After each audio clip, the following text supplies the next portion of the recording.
Okay, so what we're going to be doing is we're going to be importing a spreadsheet. This is a set of data that was taken out using a script, Python script from a set of pictures or images, and the data has been collected across. Now you notice you have your latitude, longitude, altitude, direction, make, model, camera. All that information is in there. Now we want to import this into Dart. One of the problems that we run into quite often is the format. And the one field that has to be formatted, or three fields that have to be formatted correctly, is latitude, longitude, and date. Now, we use the Microsoft extensions in our application, so we have to make sure that the date is set correctly. Uh, when I put in my dates, I cannot use semicolons, commas, periods, or any other type of separator. I must use the Microsoft format, which is the month, then the day, then the year, all separated by the slashes, as you can see right here. Then you do a space, and then you can put the date in, or excuse me, the time in there with the PM. Now, this is the standard format for Microsoft. You can also use the 24-hour clock. So if you don't want to do PM or AM and you want to use 1300, 1400, 1500, etc., you can also do that. Just put in the correct format. Again, midnight would be 00 colon 00, which would give you midnight, not 12, which will give you the afternoon time. All right, so once I've done that, and once I've adjusted my date format and made sure my dates are all correct, I can now import this file into Dart using the freeform importer. Okay, to use the freeform importer at this point, I'm going to go ahead and save this document. And once I save this document, go ahead and close it. I'm going to go to my Dart application, and I'm going to add a layer, and I'm going to call this CSV import.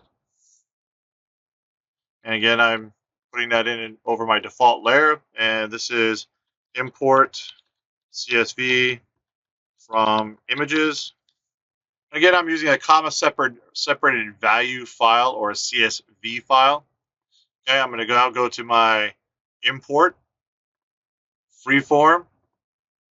I'm going to choose a single file. I'm now going to choose my file, and I'm going to go to my downloads. Here's my EXIF data XLS, which we were just working with, and I'm going to select open. Once I select open, I'm now going to drop this down. I have a sheet that I have to choose, so select or choose my EXIF data. I'm now going to choose the files, or excuse me, the columns that go to the tags here. So latitude goes to latitude, longitude goes to longitude. Now this one has an azimuth, so I can actually put in the azimuth if I want to, which is the direction.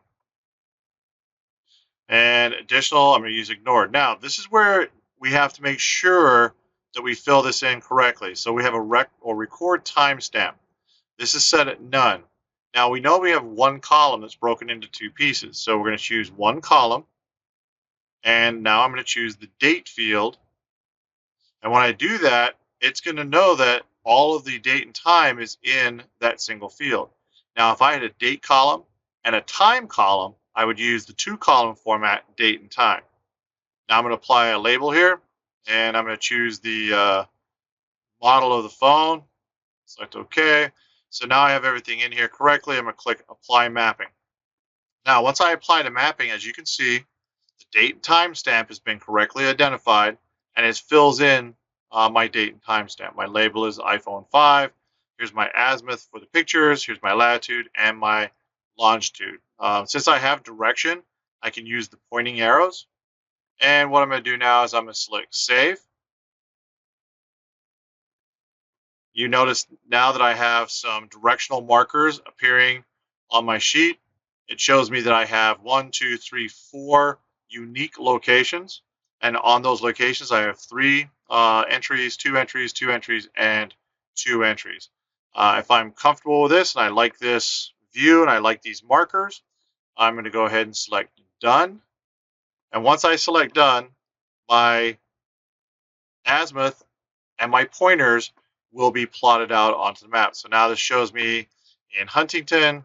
It shows 3 towers here that have been plotted and the direction or the proposed direction from that azimuth being shown. Again, if I have a far view out, I can select show all points, and the show all points will put me in the center of all of these points. Okay, this is the way to bring in the data.